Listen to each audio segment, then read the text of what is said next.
नमस्कार प्यारे विद्यार्थियों। पिछले टॉपिक में मैंने आप लोगों को इलेक्ट्रिक करंट के नेचर के बारे में समझाया था और इलेक्ट्रॉन की ड्रिफ्ट वेलोसिटी के बारे में बताया था।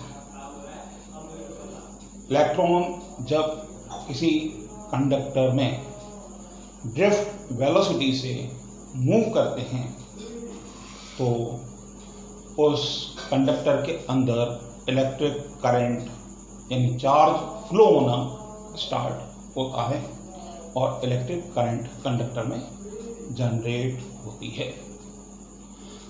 आज हम करंट और ड्रिफ्ट वेलोसिटी के बीच में क्या रिलेशन है इसे प्रूफ करते हैं। आज का हमारा टॉपिक है relation between current and drift velocity. हम एक कंडक्टर कंसीडर करते हैं। ये एक कंडक्टर है।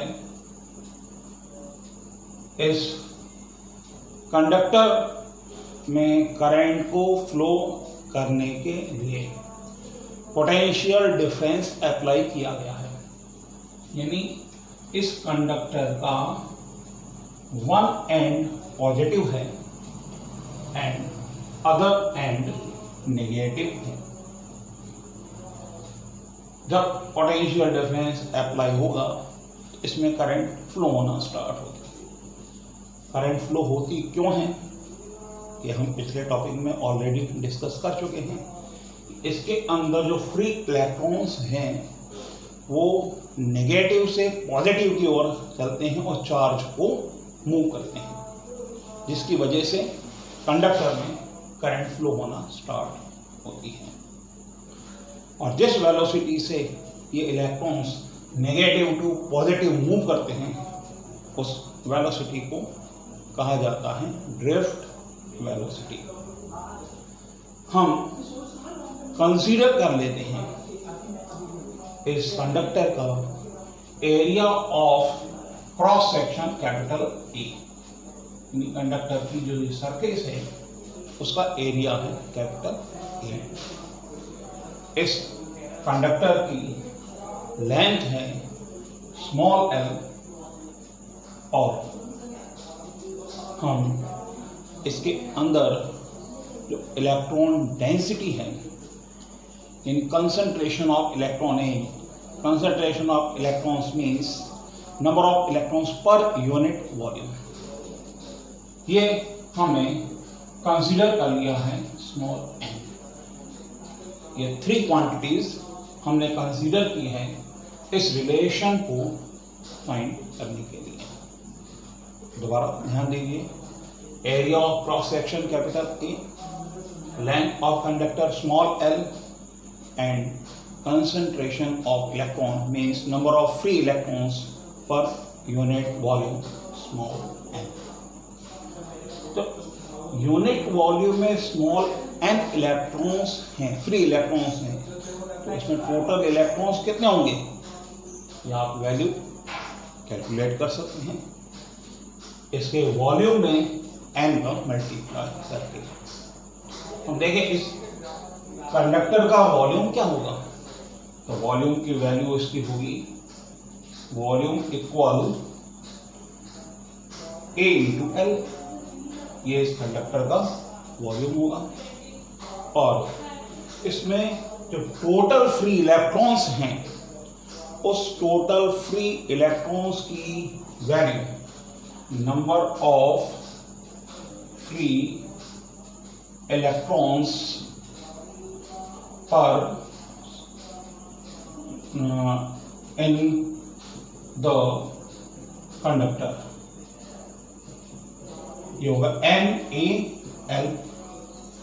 वॉल्यूम में एन का मल्टीप्लाई कर दिया तो ये है कंडक्टर के अंदर total number of free electrons.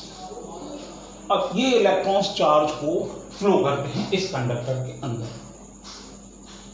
हम जानते हैं इलेक्ट्रॉन का चार्ज स्मॉल ई होता है, तो जो चार्ज इस कंडक्टर में मूव कर रहा है उस चार्ज की value Q equal m into A into L into E होगी।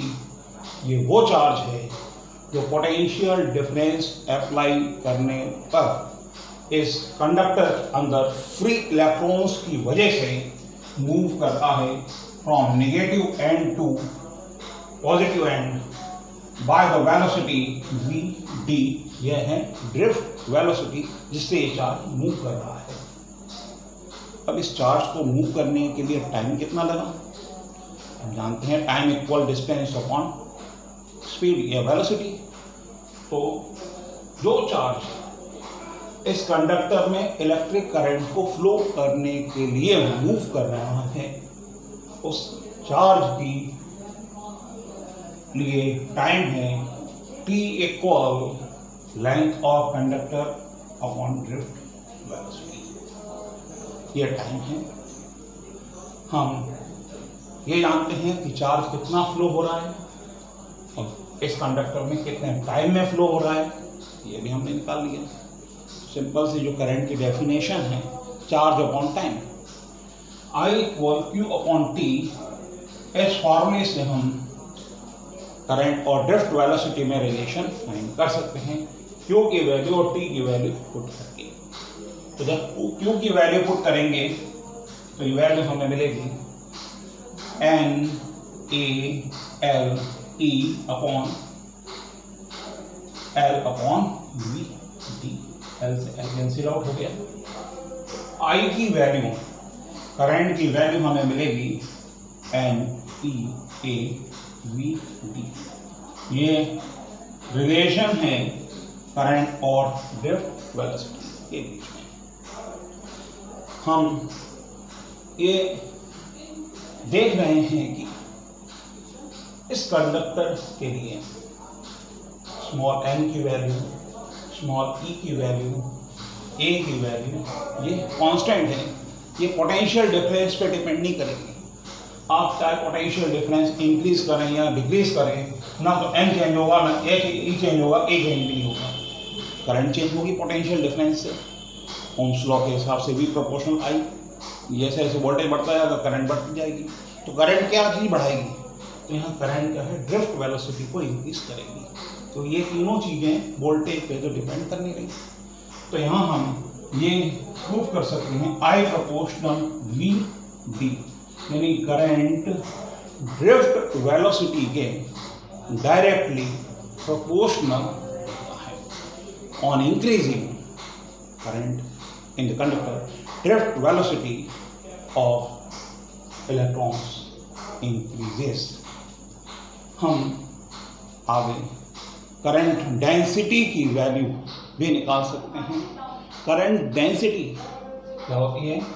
J equal I upon T, यानी current per unit area of cross section. Conductor के यूनिट एरिया से जो करंट फ्लो होती है वो कहलाती है करंट डेंसिटी। I की वैल्यू पुट करके हम यहाँ करंट डेंसिटी की वैल्यू भी बता सकते हैं और ये वैल्यू हमें मिलेगी इस वैल्यू को पुट करके N E A V D। तो ये रिलेशन है ड्रिफ्ट वेलोसिटी और करंट के बीच में, करंट डेंसिटी के बीच में। ये रिलेशन है ड्रिफ्ट वेलोसिटी और करंट के बीच में।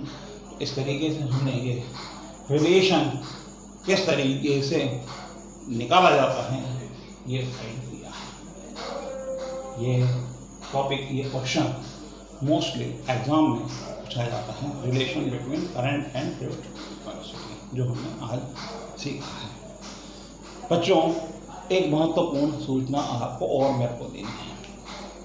तो प्यारे बच्चों, हम शीघ्र ही आप लोगों को नोट्स प्रोवाइड करने जा रहे हैं। आप लोगों को पहले फर्स्ट यूनिट के नोट्स मिलेंगे।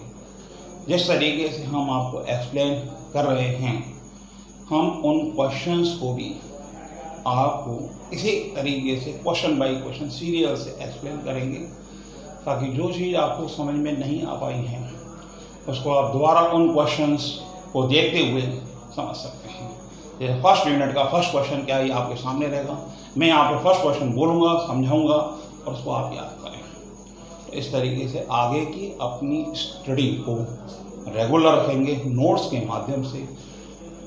कुछ दिनों के पश्चात यानी अप्रोक्सीमेट नेक्स्ट वीक आप लोगों को फर्स्ट यूनिट के नोट्स प्रोवाइड किए जाएंगे।